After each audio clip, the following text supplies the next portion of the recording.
Greg Tanner stood behind his desk on the third floor of Ridgeline Logistics, arms crossed, not a trace of apology on his face. Ben Cooper stood across from him, employee badge already surrendered. They fired a single dad to promote the president's nephew. That was the whole of it. Tyler Tanner stepped in from behind, grinning, and set a cardboard box on Ben's desk. A wave toward the door. Ben reached into the box, found Katie's photograph, slipped it into his jacket pocket. He walked. The hallway stretched long and quiet. Through the glass at the far end, a woman passed outside, glanced in for half a second, and kept moving. Before we get into this story, take a moment, drop a comment down below. Tell us what you would have done in Ben's position. Now, let's continue. 2 years earlier, Ben Cooper had walked into Ridgeline Logistics, carrying a resume that said almost nothing. Operations coordinator, 3 years of general experience, a short list of references. He took the job at a salary that would have embarrassed anyone who knew what he had done before, and he never mentioned what he had done before. He just showed up, early, every morning, and started fixing things no one had asked him to fix. Within 6 months, he had redesigned the company's entire routing system from scratch. Fuel costs dropped 22%. Delivery windows tightened by a full day. He built personal relationships with every major client, learning the names of their logistics managers, their warehouse schedules, their seasonal pressure points. He created a weekly maintenance calendar for the truck fleet that cut breakdowns by more than half. He did all of this from a small desk near the loading bay, without a title, without asking for credit, and without anyone above him understanding the full scope of what he had quietly assembled beneath them. That Monday morning in October, Greg Tanner called a short meeting. 8 people in the conference room. Greg stood at the front, Tyler beside him in a new suit with the tag crease still sharp on the shoulder.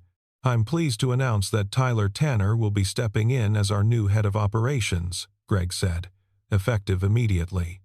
He looked at Ben the way you look at a line item you have already decided to delete. "Ben, we appreciate your contributions, but we're moving in a new direction." Jim Raleigh sat in the back row, pen bent under his grip, saying nothing. Ben did not argue. He went to his desk, opened the drawer, and started packing. Katie's photograph, a coffee mug with a chipped rim, and a handwritten notebook, 400 pages thick, filled with logistics routes, client notes, maintenance schedules, supplier contacts, delivery exception protocols, 2 years of institutional memory bound in a single spiral cover. He put the lid on the box and carried it out through the loading bay door so he would not have to pass the conference room again. That evening, he drove to a diner off Capitol Boulevard. Fluorescent lights, coffee that had been sitting too long, a jukebox that no one had plugged in since the 90s. He sat in a booth near the window and stared at the parking lot without seeing it. Laura Mitchell came in 12 minutes later. She sat 2 booths down, dropped a leather bag on the bench beside her, and opened her laptop. She was in Raleigh for the first time in nearly a year. 2 years since her father had died. 2 years since she had inherited majority ownership of a logistics company she had never wanted to run. She had come to visit his grave, check on the house where she had grown up, sit in his study for a while. That was all. She glanced up from her screen and noticed the man by the window, the stillness of his posture, the way he held his coffee cup but never brought it to his lips. "Rough day?" she said. Ben looked over, nodded once, did not elaborate. Laura did not push. She turned back to her laptop, and for a long while the only sound between them was the hum of the diner's cooling unit and the occasional scrape of a fork from the kitchen. When she left, she paid at the register, paused at the door, and glanced back at him for just a second. Then she stepped out into the October evening. Ben drove home and picked up Katie from the neighbor who watched her after school. Katie was 9, small for her age, with her mother's eyes and a habit of noticing things other kids missed. She looked at him the moment he came through the door. "You're home early," she said. "Got a few days off," Ben said. She studied him the way she always studied him, like she was reading a page he had not meant to leave open. Then she pulled a book off the couch and patted the cushion beside her. "Read with me?" He sat down. She leaned into his side. On the kitchen table behind them, the 400-page notebook sat in the cardboard box, and nobody in the world needed it anymore. Jim Raleigh did not sleep well that night, or the night after that, and by Wednesday, he had made a decision. He was not going to confront Greg directly. He was 2 years from full pension eligibility, and Greg had made it quietly, professionally clear what happened to employees who questioned his decisions. But Jim could at least build a record, something to prove that Ben's termination was unjust, something concrete, in case anyone with authority ever bothered to look. He started with the HR files. Ben's original application. The resume was bare, almost aggressively so. 3 years of general experience, a handful of references, no corporate history worth noting. Jim frowned. He had worked alongside Ben for 2 years and watched him redesign systems that people with engineering degrees could not have built. Something did not add up. He ran a search. Ben Cooper, supply chain, logistics. The screen filled. Ben Cooper had been director of supply chain operations at Carter Blake Logistics in Charlotte. Not a coordinator. A director. One of the top 5 logistics firms in the country. His name appeared on 3 patents for automated routing algorithms, the same architecture he had quietly rebuilt at Ridgeline on a coordinator's paycheck. Industry journals had cited his work, conference panels had listed him as a keynote speaker. 2.5 years ago, Carter Blake had brought in a new CEO who gutted safety protocols to cut overhead. Ben refused to sign off. He wrote a formal objection and sent it to every member of the leadership team. His department was dissolved within a month.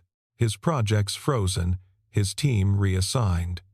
He resigned on principle, walked out of a corner office on the 14th floor, and never spoke of it publicly. Jim leaned back and stared at the screen. The man who had sat at a small desk near the loading bay, who had never once corrected anyone who called him a coordinator, had been one of the most respected logistics minds in the Southeast, and Greg Tanner had replaced him with a 27-year-old nephew, whose most notable accomplishment was an MBA from a school nobody in the industry had heard of. That evening, Jim drove to Ben's house. He brought the printouts. Ben looked at them, then at Jim, and his expression did not change. "That was another life, Jim. They need to know what they just threw away." Ben set the papers on the counter without reading them. "They don't need to know anything.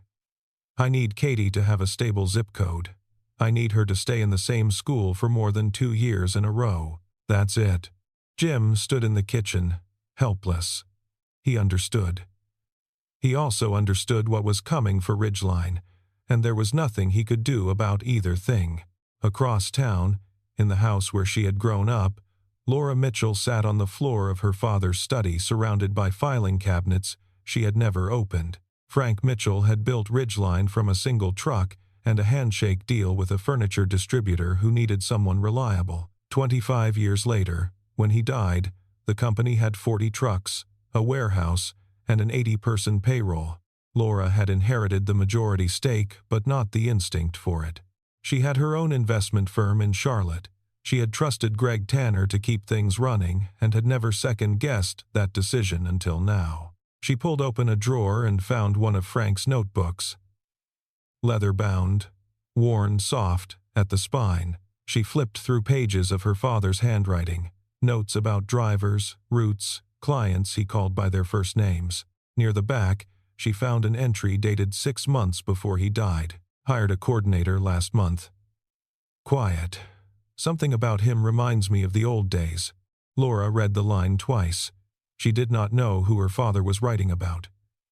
She closed the notebook, pressed it against her chest, and looked at the photograph of Frank on the wall. She decided that next week, for the first time in 2 years, she would walk into Ridgeline and see for herself what Greg had been doing with what her father had built. She did not know that the coordinator her father had written about was the same man who had sat across from her in a diner 2 nights ago, holding a coffee he never drank. Tyler Tanner wasted no time.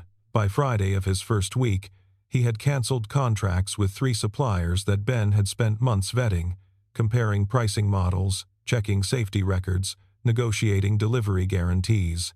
Tyler found replacements online in a single afternoon, chose the cheapest options without reading the terms, and signed the paperwork before anyone on the floor could review it. He deleted the custom routing system Ben had designed and replaced it with off-the-shelf dispatch software that cost $200 a month. He killed the weekly vehicle maintenance schedule because it was, in his words, an outdated waste of time. He moved into Ben's old desk, rearranged the monitors, and brought in a standing lamp from home because the overhead lighting felt harsh. Jim watched each change happen from across the room. Every time he started to speak, he thought about 22 months and closed his mouth. The first shipment under Tyler's system went out on Monday of week 2. It arrived 2 days late to a regional distributor outside Durham. The client called to complain. Tyler told the receptionist to tell them the system was still transitioning and to check back next week. He went to lunch. The second shipment arrived on time but with the wrong product count. The third was routed to a warehouse in Virginia that had not been a Ridgeline client in over a year. Tyler blamed the software and submitted a support ticket. That Saturday, Ben took Katie to the community bookstore on Hillsborough Street. He was looking for a chapter book series Katie had been asking about, something about a girl who builds a treehouse empire. He found it on the lower shelf, and when he stood up, Laura was standing 3 feet away, holding a hardcover about local business history, a book that featured a chapter on her father that she had not been able to read yet. They recognized each other from the diner. "You look better than last time," Laura said. "Lower bar," Ben said. She smiled. He almost did. They talked for a few minutes, standing between the shelves, the kind of easy conversation that fills space without pressing into anything personal. Laura said she had grown up in Raleigh but left early, and now she was back visiting for a while. Ben said he had moved here 2 years ago from Charlotte. Neither of them asked what the other did for work. There was no reason to, not in a bookstore on a Saturday morning. The question did not belong there, and neither of them brought it. Katie appeared from behind a shelf, tugging Ben's sleeve, and stopped when she saw Laura. She tilted her head. "Hi. You were at the restaurant the other night. I saw you from the car when Dad went in." Laura crouched down slightly. "You've got good eyes." Katie grinned. "What kind of books do you like?" They talked about books for several minutes, Katie steering the conversation with the unguarded certainty of a 9-year-old who has not yet learned to second-guess herself. Laura softened in a way Ben had not witnessed before. Something behind her composure loosened, and when she laughed at something Katie said about a character who kept getting lost, it was the kind of laugh that surprised even her. Ben stood beside them, holding the treehouse book under one arm, watching the two of them, and something shifted behind his expression that he did not consciously register. When they left, Katie held Ben's hand and waved at Laura through the store window. Laura waved back and watched them cross the parking lot. She stood there longer than she needed to, her hand still raised slightly, before she lowered it and turned back into the store. That evening, Laura opened her laptop at her father's desk and checked her email.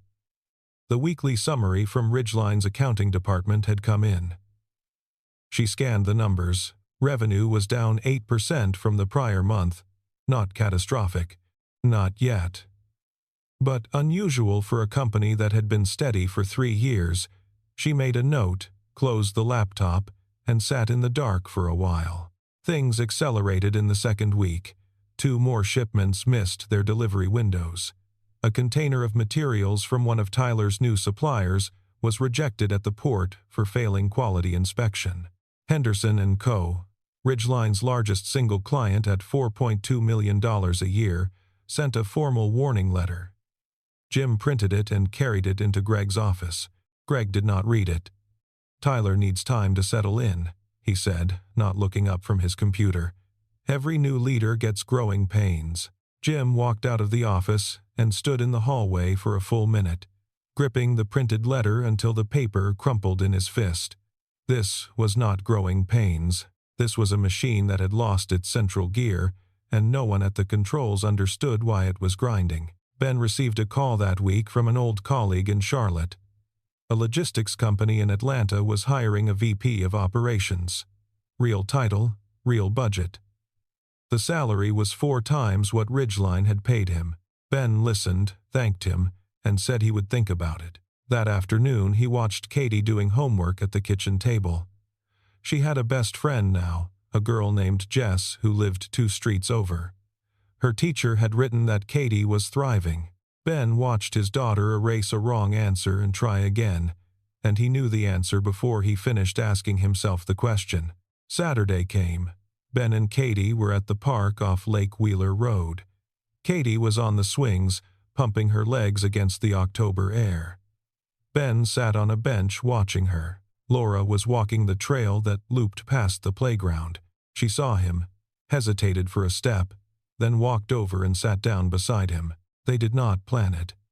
It happened the way things happen when 2 people keep orbiting the same small radius in a city just large enough to make coincidence feel like something else.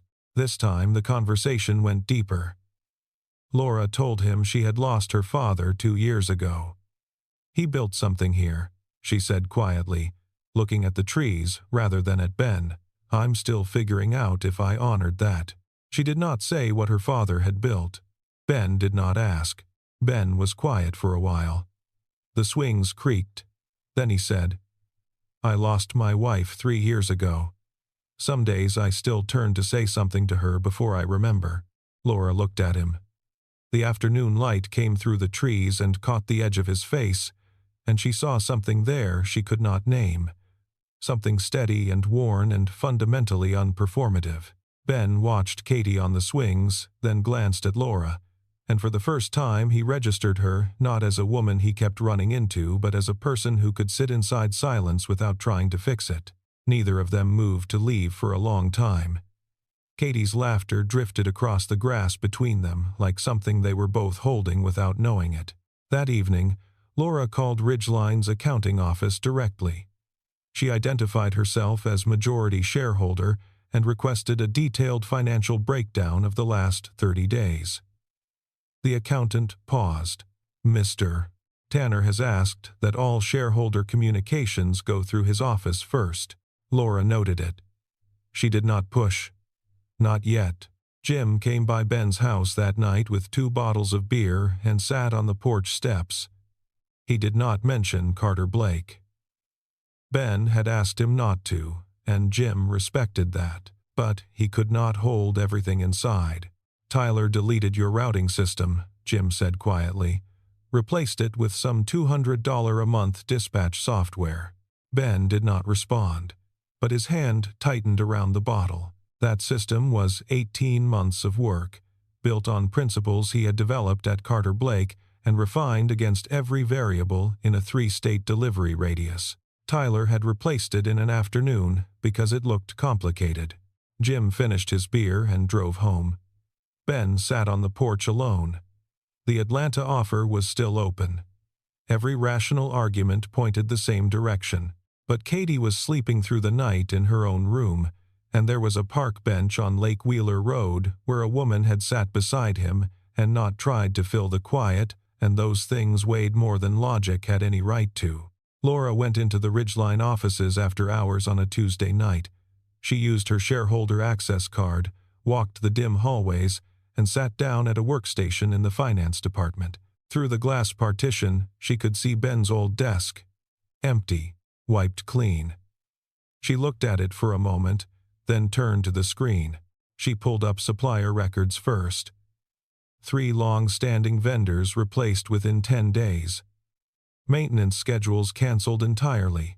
Shipping costs up 14% in under 2 weeks. She scrolled through the general ledger and stopped. 3 payments to an entity called Tannerfield LLC, amounts that made her jaw tighten. $85,000, $120,000, $135,000.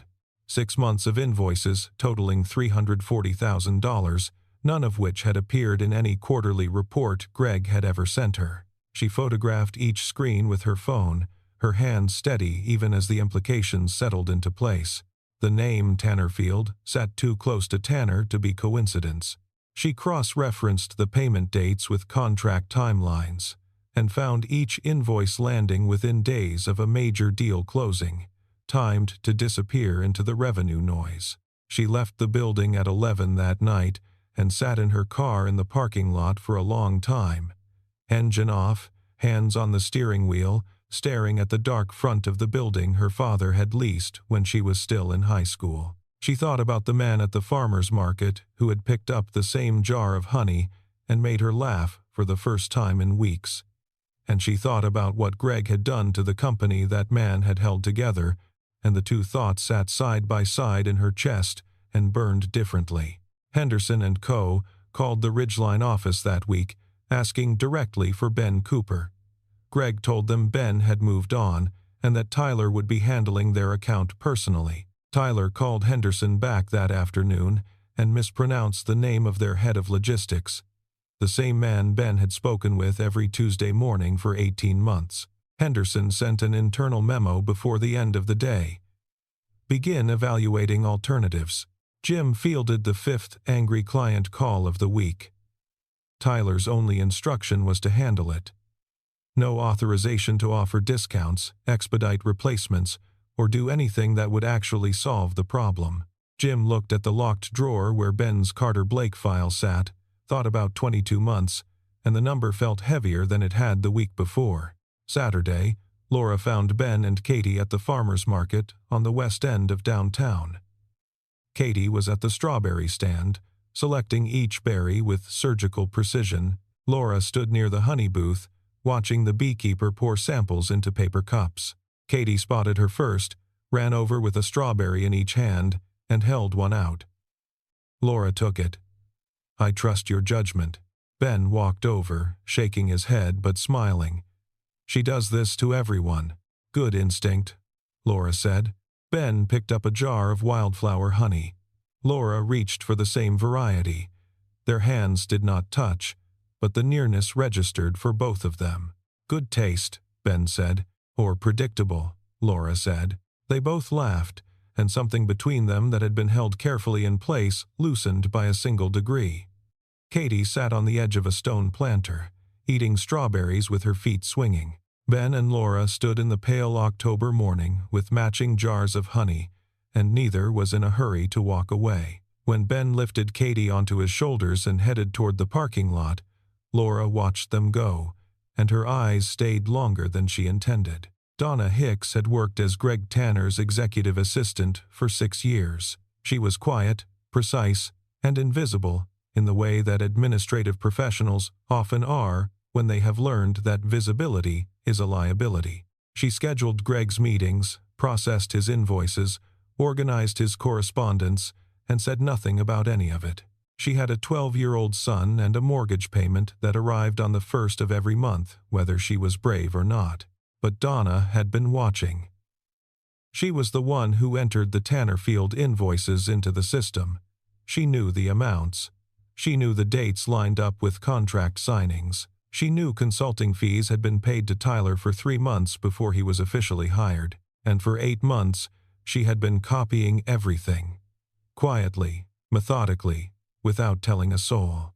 Dates, dollar amounts, approval signatures, internal emails with Greg's name on them, 47 files on a flash drive she kept at the bottom of her purse.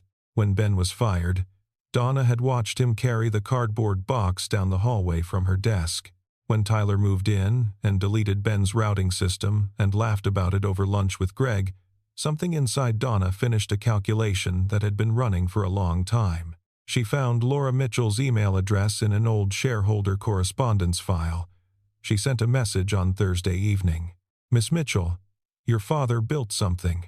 Someone is taking it apart. I have documentation."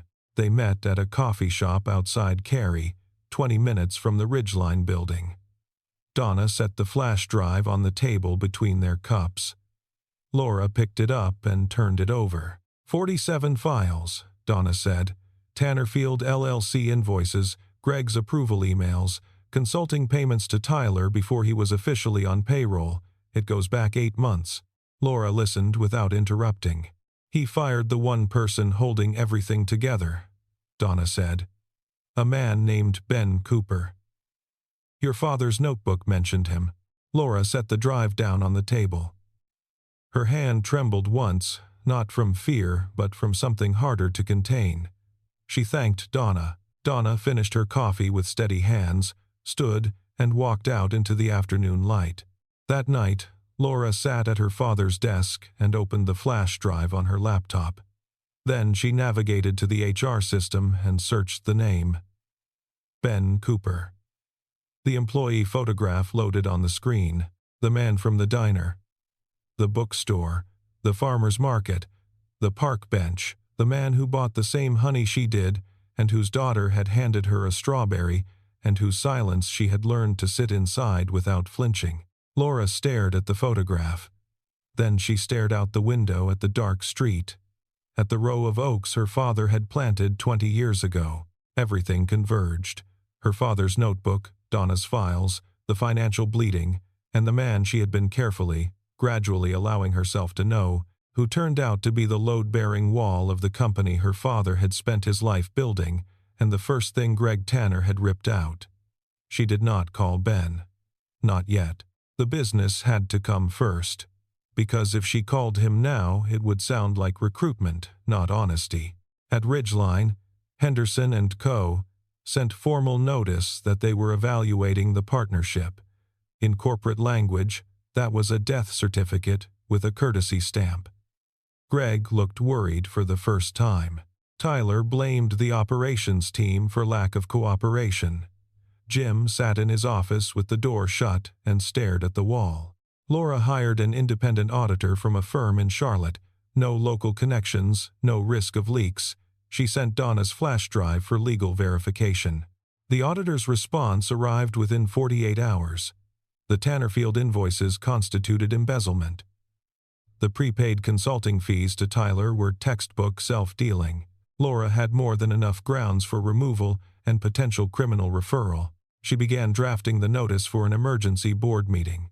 Her majority stake gave her the unilateral authority to convene one at any time, for any reason, without the president's approval.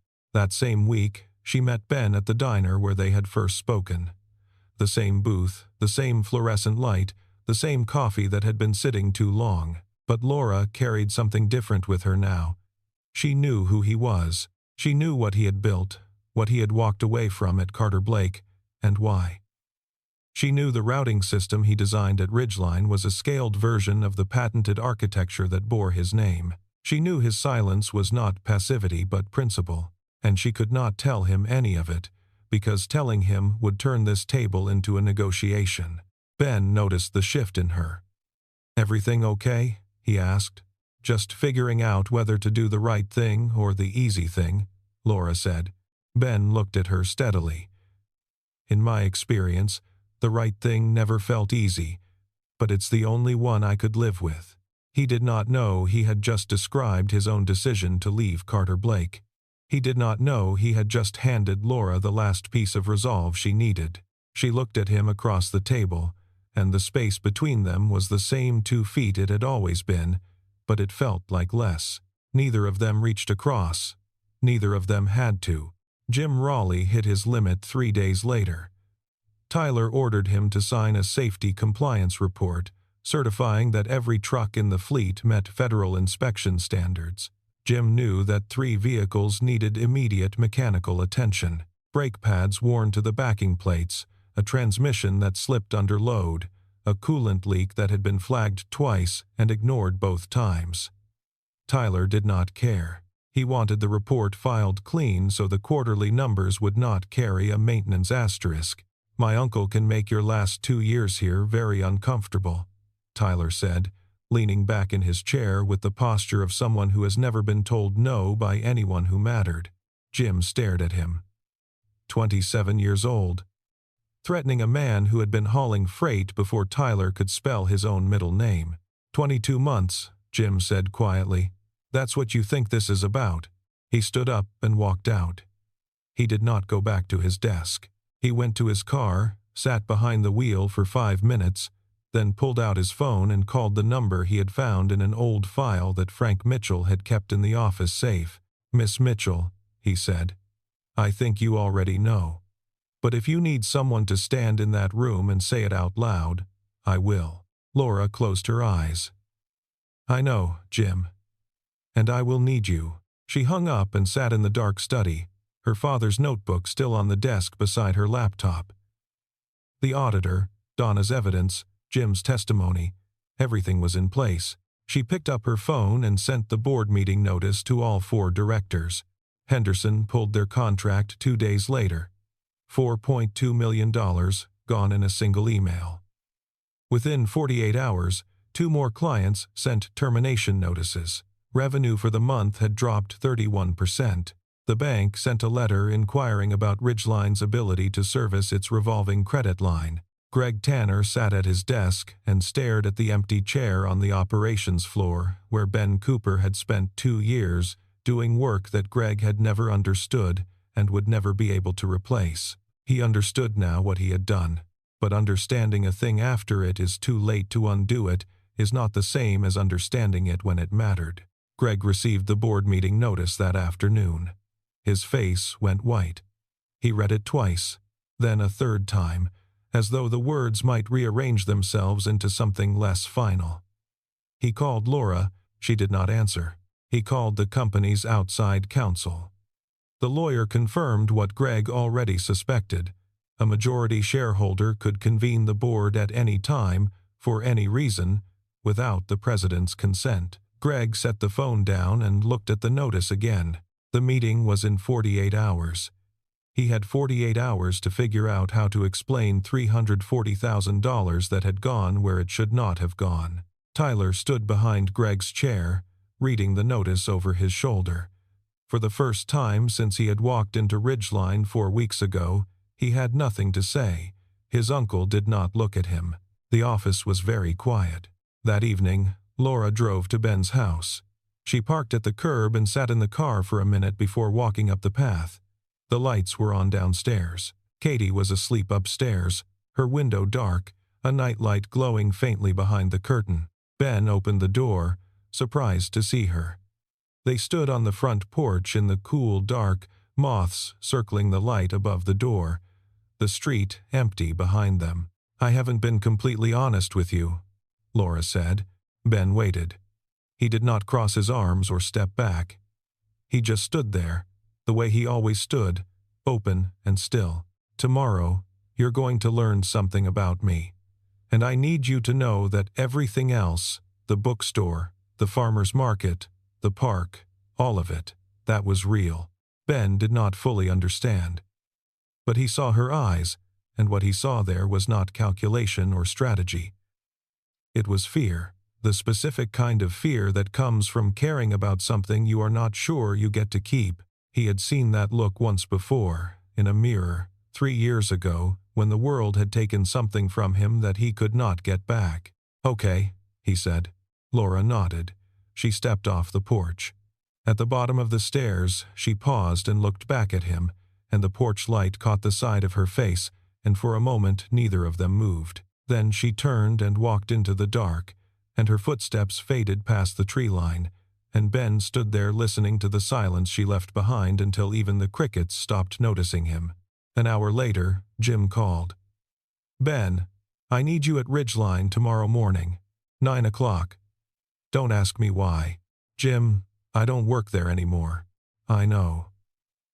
But you built that place, and you deserve to see what happens next." Silence. A long one. Ben stood at the kitchen window, looking at the dark yard, the phone pressed to his ear. He thought about a woman standing at the bottom of his porch steps, looking back at him, asking him to trust her with something she could not yet name. 9 o'clock, Ben said. The boardroom on the 3rd floor of Ridgeline Logistics held 7 people at 9 the next morning, and more tension than the walls could hold. Laura stood at the head of the long table, laptop open, the Charlotte auditor seated to her right with a binder of documentation. 4 board members sat along both sides. Greg Tanner sat at the far end, jaw locked, hands flat on the table as though pressing something down. Tyler stood behind Greg's chair, uninvited, uncertain where to put his weight. Donna Hicks sat in the corner by the window with her hands folded in her lap. She had brought nothing with her. She did not need to. The door opened. Jim stepped aside, and Ben Cooper walked in. His eyes found Laura, the woman from the diner, the bookstore, the farmer's market, the park bench, standing at the head of the boardroom table of the company that had just fired him, holding a gavel she had inherited from the man who built it all. Ben stopped. Laura looked at him and gave a small nod, the kind of nod that carries an apology, a promise to explain, and a request to stay, all compressed into a single motion. Ben understood. He crossed the room and sat down. Laura began. She presented each item with the precision of someone who had spent 2 weeks building an airtight case and felt the weight of every piece. Tannerfield, LLC. $340,000 routed through a shell company registered in Greg Tanner's name. Consulting fees paid to Tyler for 3 months before he appeared on the company payroll. The termination of a core operations employee to install a family member with no relevant experience. Revenue down 31% in 4 weeks. Henderson & Co. and 3 additional clients gone. Shipping costs up 14%. Maintenance protocols abolished. 3 trucks currently operating below federal safety standards on active routes. Jim stood and confirmed each point with internal documents. Dates, emails, maintenance logs, client correspondence. Greg's face darkened. He turned on Tyler, told him to keep his mouth shut, then swung back to Laura. "Your father trusted me," he said. Laura's voice was steady. "My father trusted you to take care of what he built. You took care of yourself." Greg had no answer. The room waited. He did not find one. The board voted. Removal of Greg Tanner as company president, 5-0. Immediate termination of Tyler Tanner's employment. All financial records referred to outside counsel for evaluation of legal action. Greg stood, looked around the table, and found no eyes willing to meet his. He straightened his jacket, walked to the door, and left without a word. Tyler followed. The door closed behind them with a soft click that sounded louder than it should have. The room cleared slowly. Laura remained at the table. Ben stood near the window, looking down at the parking lot where he had carried a cardboard box 4 weeks earlier. "I should have told you sooner," Laura said. "Would it have changed anything?" "It would have changed how I felt sitting across from you, knowing who you were and not being able to say it." Ben turned from the window and looked at her for a long time. "The farmer's market," he said. "The bookstore. The honey. All real," Laura said. The silence held. Ben nodded, slowly, once. Neither of them needed to say anything else. The distance between who they had been to each other and who they actually were had been crossed, and nothing on either side had broken. Ben Cooper accepted the position of Chief Operations Officer 2 days later. Laura proposed it to the board. The vote was unanimous. On his first morning, Ben sat at his old desk near the loading bay for a few quiet minutes before they moved him upstairs. He ran his hand across the surface, opened the drawer, found it empty, and closed it. Then he picked up the phone and called Henderson & Co. directly. The representative answered. Ben identified himself. 3 seconds of silence on the other end. Then, "It's about damn time, Cooper. Send me the new terms." The contract came back before the end of the week. Laura formalized Jim Raleigh's pension protections in writing, countersigned by the full board. Jim sat at his desk that afternoon and for the first time in 4 weeks did not calculate how many months remained. He opened his drawer, pulled out the Carter Blake printouts he had kept locked away, looked at them for a moment, and tore them in half.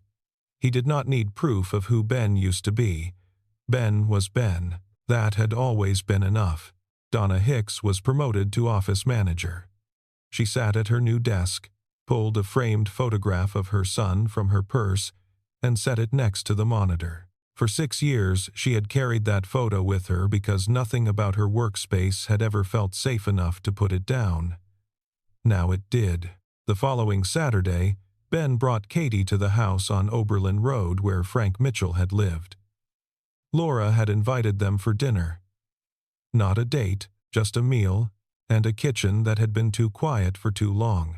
Katie sat at the table and noticed the photograph of Frank on the wall behind Laura. An old portrait, slightly faded, a man with kind eyes and rolled-up sleeves standing in front of a single delivery truck with the Ridgeline name hand-painted on the door. "He looks nice," Katie said. "He was," Laura said. Katie looked at Ben, then at Laura, with the quiet attentiveness that only children possess, the ability to see the shape of something before adults have agreed to call it by its name. "Can we come back next Saturday?" she asked. Ben looked at Laura. Laura looked at Ben. Neither of them answered out loud, but the answer was already in the room, sitting at the table with them, as plain and warm as the meal Laura had made. After dinner, Katie fell asleep on the couch with a book open across her chest. Ben and Laura stepped out onto the front porch and stood side by side in the cool evening air, looking at the streetlights of Raleigh through the bare October trees. Laura rested her hand on the porch railing. Ben's hand came to rest beside hers, not touching. Close enough that both of them were aware of the distance and neither moved to close it or widen it. "My father would have liked you," Laura said. "I think I would have liked him," Ben said. The wind moved through the oaks Frank had planted. The porch light hummed its low, steady note. Inside, Katie turned in her sleep and pulled the book closer against her chest. Neither of them spoke again. They did not need to. 4 weeks. That was all it took to prove what 2 years of silence never could, that some people do not need a title to hold everything together, and some things do not need words to begin.